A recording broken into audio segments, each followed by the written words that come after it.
Hi, folks. Thanks for joining us on the Photographers Podcast. Before we get going, I just want to reach out to everybody about thinking about your local food banks. Right now, with COVID-19 going around the world, many communities have families that are suffering from food insecurity. If you have time, donate it. If you have extra food, please think about giving it. And if you have extra money, now's a great time to donate to your local food bank. They'll ensure families get a healthy meal at the end of the day. Thanks.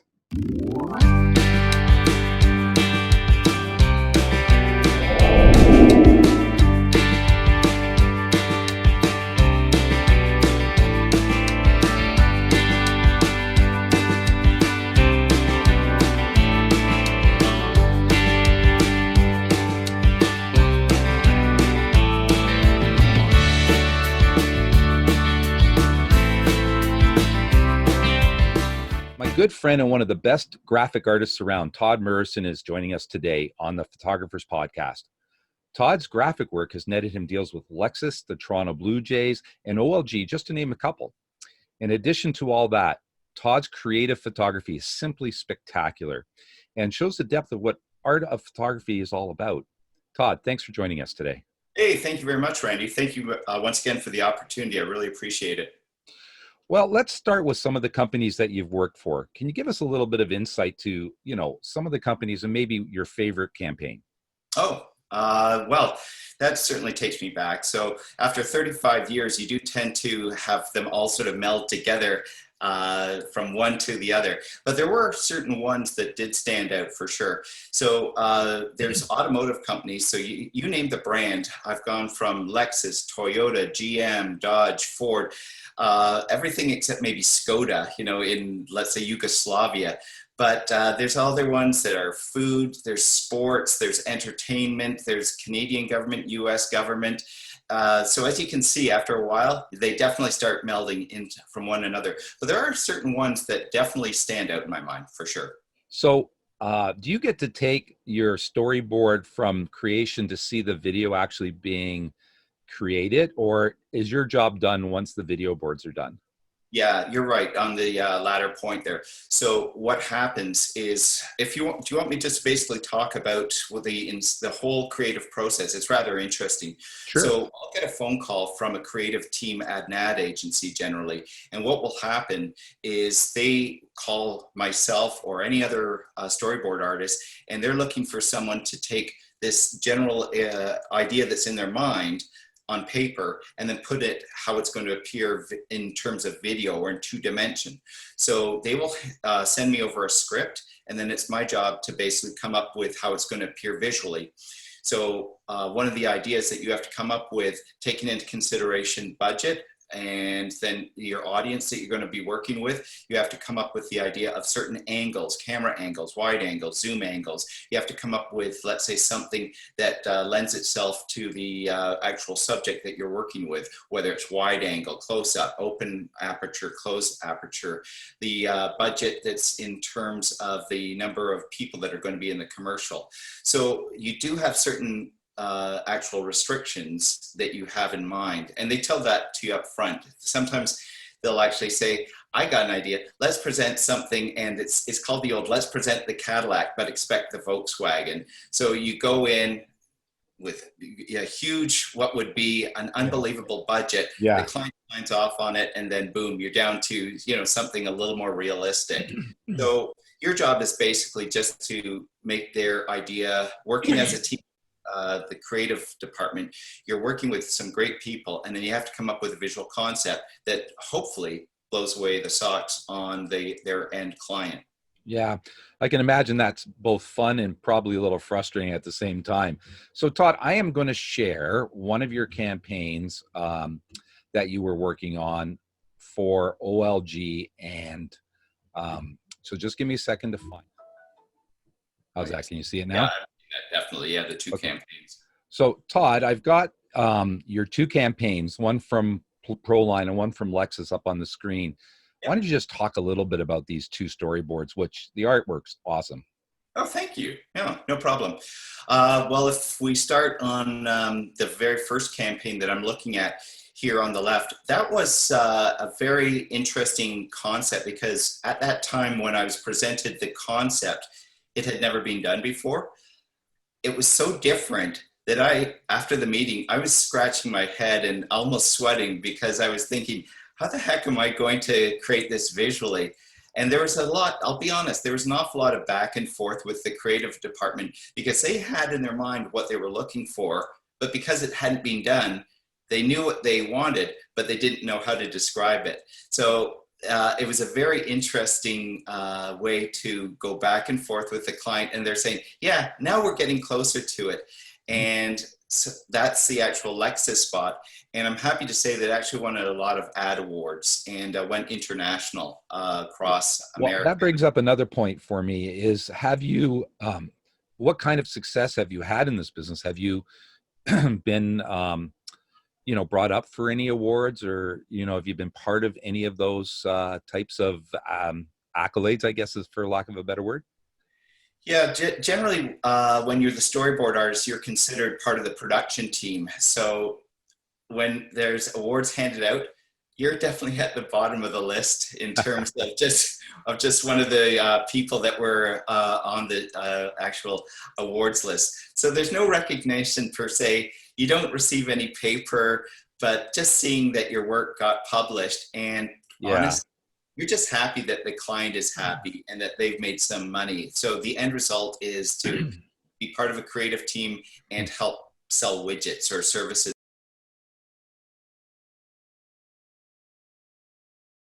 You always have to work in layers in Photoshop, because invariably that the client is going to say, can you maybe reduce the cast a little and make our logo just a little bit more prominent? Yeah, no problem. Yeah, and that's experience that gets you there, right? Absolutely. Yep. So Todd, like, clearly you're an artist, both with the pencil and the camera. What path did you take to becoming an artist, or like, what was your aha moment? There was in high school, basically I just found that maybe I was an average student to some degree, but for whatever reason, I really took to just doing pencil sketches. I was a huge sports fan growing up, and I'd always, just imitate either Toronto Blue Jays, Argos, Leafs, whatever it was. I tried to duplicate that and put it up. There weren't posters to be had of your favorite sports stars, so I created them basically. And then, after a while, you notice, hey, my marks in art are doing fairly well. And I had absolutely no idea you could actually make a living doing this. And it was a bonus when I found out so I actually went to grade 13 and got ready for university. And one of my friends who already graduated said, why don't you just go to art school? And I thought, well, I don't want to be, someone doing oil paintings on the Louvre or at the La Seine, in France. And they said, no, commercial art. You can actually make a living out of this. And I went to Toronto, went to art school, and, found out shortly thereafter you can make money doing art, literally commercial art. So it was. Was it hard to get a job? I mean, a lot of times parents will dissuade their kids from going to art school because it's very difficult to get work. Yeah. I totally agree. So there's a definite distinction between fine art and commercial art.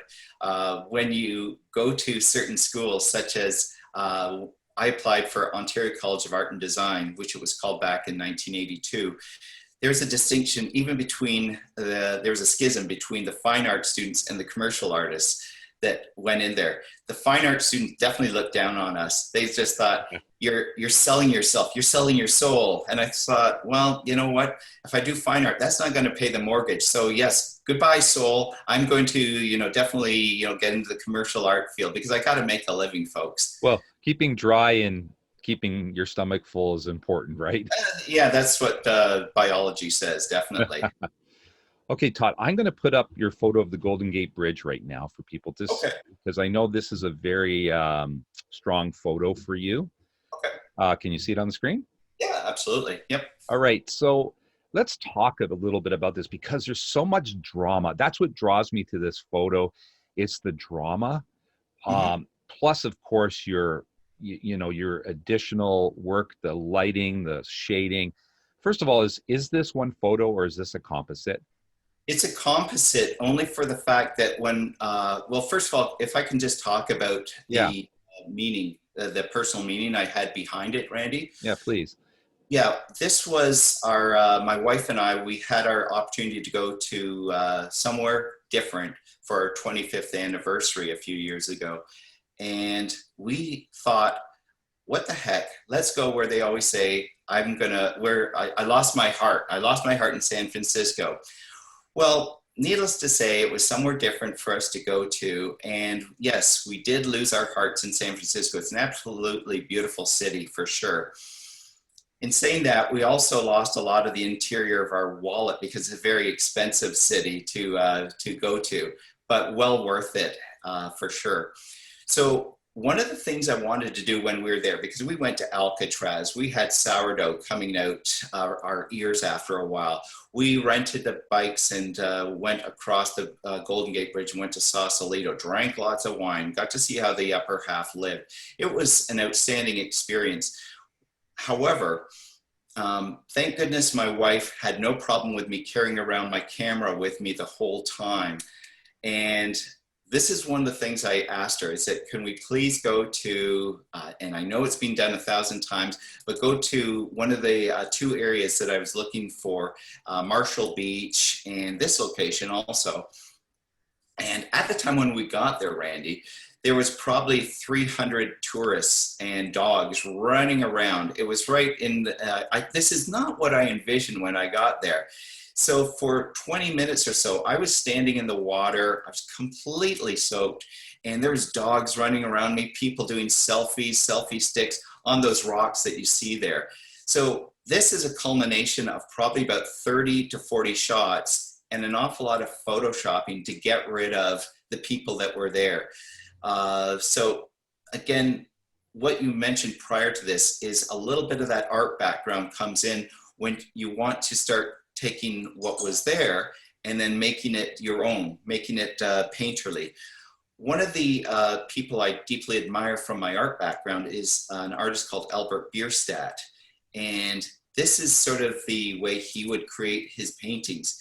He would actually, use contrast, use leading lines, using color that becomes desaturated as it falls back, and have interesting things in the foreground, and then start pushing your eye towards an area. So as an artist, I'm always trying to utilize that, where do I want the eye to go? So it's a little bit of the same thing that I used in art as I'm doing in photography, using the same sort of tricks that you'd use that are not my own. They're tricks that have been used for hundreds of years. Well, looking at this photo, I'm pretty sure 99% of us photographers, even if we're good at composite art, would not put the fog where you put it as the picture was leading us out. Mm-hmm. I just find the attention to detail, Todd, is what's so impressive for me. And I actually feel the water coming up. I almost think I can hear the waves. So for me, this is a unique picture of the Golden Gate Bridge. I mean, most of the time you don't see it from this angle. And the light is great. So I give you a big standing round of applause for this. It's a great shot. Thank you. And a great composition, I guess, is the best way to look at this, right? Thank you. Yeah. And one other thing I wanted to talk about as you were just speaking was, as we get better at our art, like our photography art, the next step, it seems to always bring us to the composite work, because what we see in our brain and trying to get that on a camera isn't always the easiest thing to do, is it? Absolutely. Yeah. Okay, Todd, I actually have one of my favorite composites from you. I'm going to share this with our audience.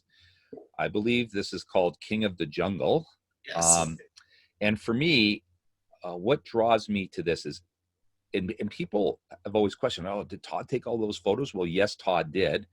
And your attention to the shading and the light. Let's talk about how you came up with this idea. I mean, like I should just rent your mind for a few days just so I can be part of this. Yeah, Yeah. Yeah, well, when I came up with this, this was one of those moments I think we as photographers always have. You don't have the opportunity all the time to go and take the shot that you have. Uh, I haven't been to the interior jungles of Africa to take pictures like this, nor do I think that this actual photo could be taken in one shot in Africa either. So for this one, I was going through my archive, through my hard drive, and I saw this one main picture of a lion that I'd taken at a zoo. So for this, I thought, okay, when I took this shot, there was about 8 or 10 other people around me taking the exact same shot. In my creative heart, I can't exactly share the same image that 8 or 10 other people have done. I always try to do something that is a little more different and maybe has a bit of an editorial storyline to it. So what is the slogan that's behind behind the line itself? What's its moniker that's next to it? It's King of the Jungle. So that was an easy one. So how do you then start creating a visual concept of the King of the Jungle? Well, the lion, he's at the top of the food chain. So total respect. He gets total respect in the jungle. All the other animals are going to bow and scrape. And so I started thinking, okay, now we've got an idea. So what I'll do, Randy, is I'll actually come up with thumbnail sketches for something like this. And I actually did some pencil sketches along the side with this. And then I started thinking, okay, let's create a portrait. So not going landscape. In terms of the cropping, and then start using the lion as the main source. So I had the thumbnail sketch in mind, and then I thought, well, you know what? I don't have all the actual photos that I need. So went down to the zoo and took a few more shots, and actually went to a garden center. So some of the images that you'll see down below there are actually using my iPhone. So, you know, the flowers on its head, the actual, you know, some of the more tropical plants all around there, those were actually taken at a garden center using my iPhone. And then, you know, bing, bang, boom, with some Photoshop, you start putting it together. Then the second problem comes up when you're creating composite, and I think you and I have talked about this before, is light source. If you're going to do a composite, you have to ensure one or two things. Make sure the light source is coming from one side. Make sure that your white balance is the same for everything, because other than that, people then start wondering, well, that looks like it's just been cut in there. So you have to have a sameness in terms of your post-processing inside there. So there's a lot of dodging and burning. There's a lot of using, color overall to sort of harmonize the whole image together. And as I said, it was kind of key to have all the elements come towards the lion's eyes. So if you, hopefully what I've tried to create here is everything is all going towards the eyes. That's one of the key elements in photography. If there's a pair of eyes looking at you, guess where your eyes go? You just naturally go right towards it. Lion, human, snake, you're all going to look towards the eyes. And that's what I utilized in this in terms of portraiture. So it's sort of portraiture and animal photography, and yeah, just try to create some drama. So heavy contrast between lights and darks. And again, you know, your eye, I don't know, one of the tricks I will do is I'll close my eyes like this, and when I open them, where does my eye automatically go to? Yeah, that's a great point. And it's really good advice for any photographer. I'm sure people are wondering, just how long did it take you to put this together?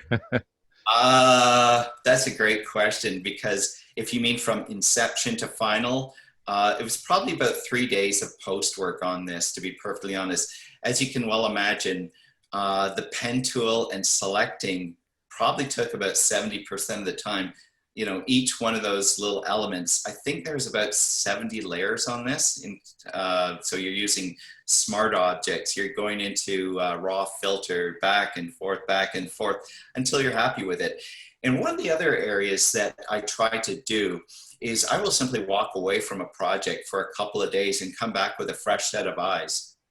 And then, Yeah, you know, look and start. you mentioned that to me before, and again, I tend to be a little bit in a hurry, And I Mhm. think one of the best pieces of advice for all photographers is to take your time.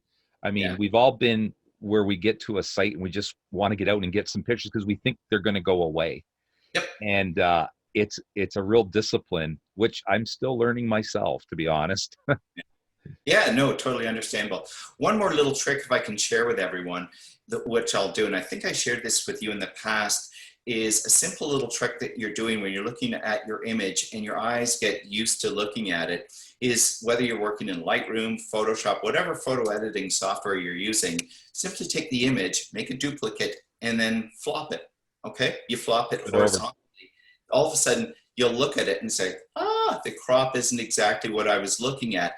Then what I'd suggest is recropping it with that new set of eyes that you're looking at, flop it back, and all of a sudden it works. It will start looking, it's like, why didn't I see this in the first place? Because you're looking at it, as I said, with a new set of eyes, and whether you're using the rule of thirds, golden spiral, if you want it symmetrical, you're going to be starting to look at it in a new way. Yeah, so a lot of times what I'll do, I'll flop the image and then I'll start doing some of my post-processing it. Then I'll start using dodging and burning layers and then flop it again. It's basically back and forth, go away, have a drink, if you will, come back with a new set of eyes, maybe a new set of eyes that have a bit of liquor behind them. And then you'll look at it and say, oh, this is working now. So yeah, as I said, it's a really interesting way that I personally work. And as I said, when I've spoken to other photographers, they'll also mention something, within that same sort of Right, concept. Mhm. right. Okay, I'm going to share one last picture. This is a cold Ajax morning. Mhm. Are you able to see this on your screen? Absolutely. Yep, definitely. So let's talk about this one just a little bit. First of all, I'm cold just looking at it, okay? Yeah, well, my air conditioning bill this summer has been a little high, so this is a nice little cheap way of getting cool, I'm assuming. Yeah. Yeah, so let's just like, I mean, this isn't far from where you used to live, I don't think. Yeah, And exactly. I mean, it does have that feel of that San Francisco photo that you put up there. Mhm. Yet there's just the tone, like the cool tones are Mhm. for me what makes this photo. Why don't you talk a little bit about this one? Yeah, for this one, there's a little story behind it. I don't have the budget to travel around the world and take pictures of five-star locations. And if anything, that then gives you a challenge to look for beauty within your local area. And this shot was taken, I believe, December 31st, 2017. And again, not dissimilar from the San Francisco shot. This is a culmination of about 30 to 40 shots that I took. So yes, I was out in my galoshes on a cold December morning. It was golden hour, and yeah, waves are coming in. My feet were freezing. But what cost do you put to your art as a photographer? So I stood there, and I can guarantee there were no other people to compete with this shot. That's for sure. Yeah. So yeah, this one was again an awful lot of photoshopping to get certain waves, which I felt sort of helped lead the line into that one little golden peak. So there's an awful lot of different exposures that I took, and then a lot of luminosity masking to get the final result that you see. So yes, there's a bit of a juxtaposition of very cold, but then that little bit of a warm light and that little bit of mist that's coming up also.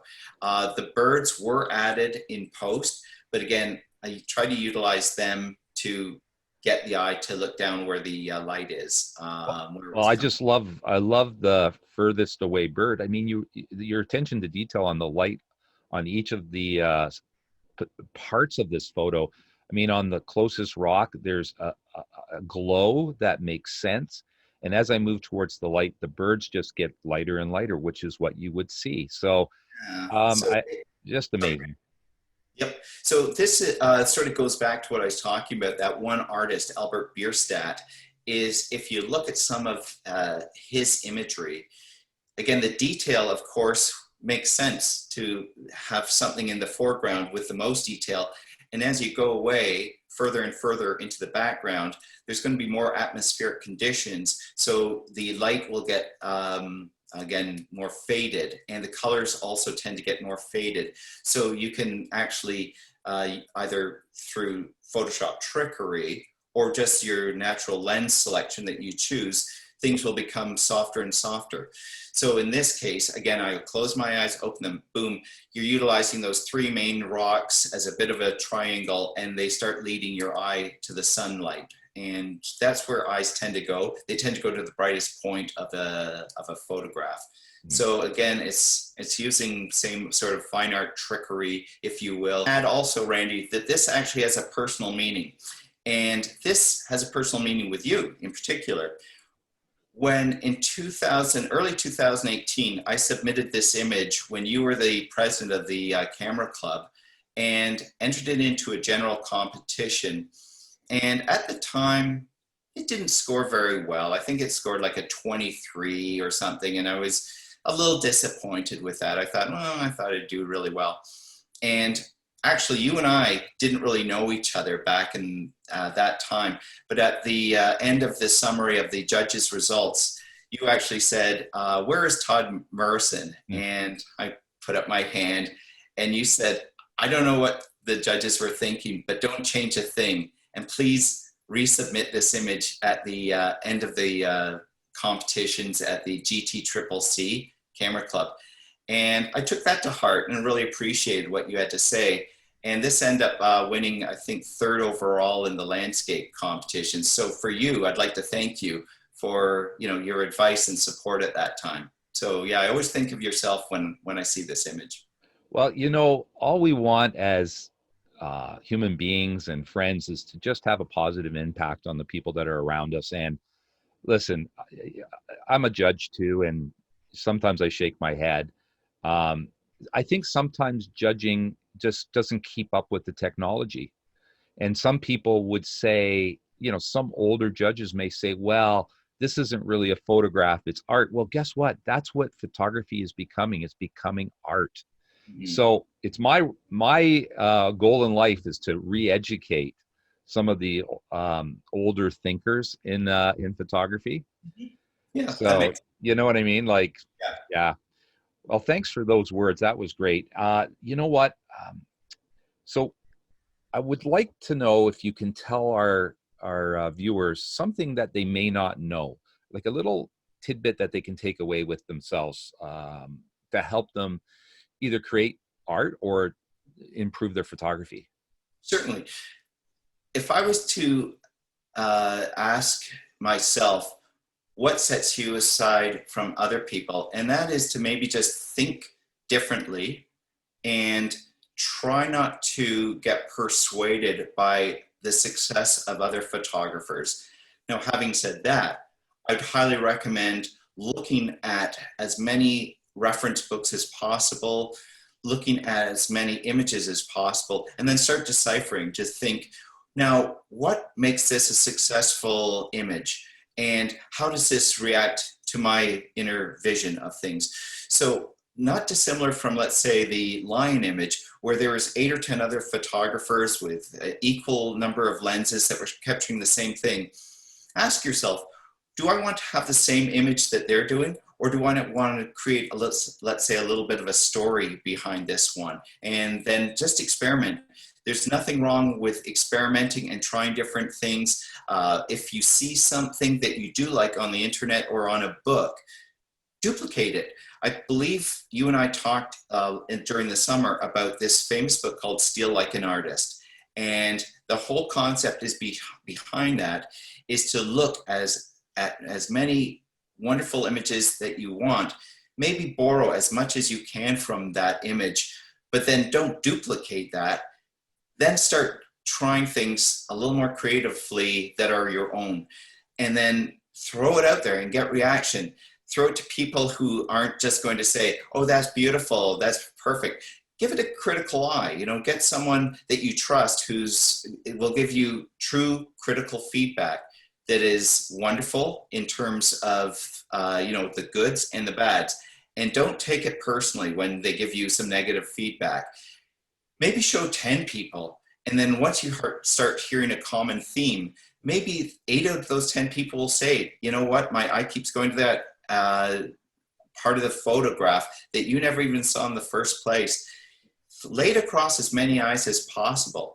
It's not far off from advertising. When we would come up with concepts that we as an ad agency and a creative team would come up with, we would then take it into market research groups and then show it in front of 10, 20, 30 people and go, there would be people behind there that would do what's called qualitative and quantitative research. And they would start writing down the thoughts from the audience well before they put millions of dollars behind the campaign. They will then start getting feedback and then look for commonalities, the good, the bad, and then start using that to refine their subject. Well, that's a common, a lot of photographers are very touchy about their work, and they're not always open to suggestion, but creative critiquing is what's going to make your work better. Yes. And I'm guilty myself in the beginning of thinking my photography was second to none.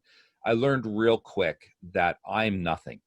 And there's always somebody that is better than you and has something to offer you in your journey. And, you know, if you came to the end of the journey of photography, you'd be bored.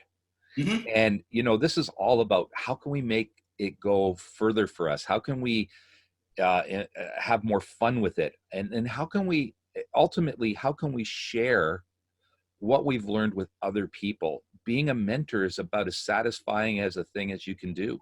Absolutely. Yeah, totally agree. One of the things as an artist growing up, the biggest fear is that you start looking at your work that you've done presently or in the past and you don't see any mistakes. Is then you realize that not only as an artist but a person, that you are no longer developing, you're no longer growing. So it's at that point you need to kick yourself in the creative behind and then start trying something different. Maybe all you do is landscape photography or macro photography or portrait photography. Sometimes it's best to get out of your comfort zone and try something completely different. And what you can learn from those different aspects, you can then bring back to your favorite photography and start using, you know, ideas for lighting or different lens choices that you never even thought about. So that's why I find it's always important to maybe look onto different avenues of social media or books and look for ideas that you never even thought about. And again, getting feedback from others. Social media is great, but let's face it, after a while, it does become too addictive looking for those likes. Well, that's it. I mean, we all are looking for that quick gratification where we have to get past that. I'd agree 100%. Use the social media to look at people's work, but at the end of the day, use it to learn rather than to just, you know, get some self likes or whatever. Yeah. Oh, I totally agree. I sort of heard a coined phrase, so I'm not going to say this is my own, but I'm not about the likes, I'm about the light. And it's so true that after a while, generally about photography, even the term photography is capturing light, you know, the direct translation. Absolutely. I mean, Vermeer, who's an old painter, his phrase was follow the light or capture the light. And when I'm out with people walking, and I see something, it's really not the object that I saw. It was the way the light hit it. I couldn't agree more with you. And not only the positive light in terms of the lightest area, but sometimes the most beautiful part is the shadows or the lack thereof. So if you look at some award-winning images or ones that may have caught you, don't necessarily look at the area that the photographer or artist chose to illuminate, but look at the areas that they chose not to illuminate purposely. That time you'll also find that, why did they do that?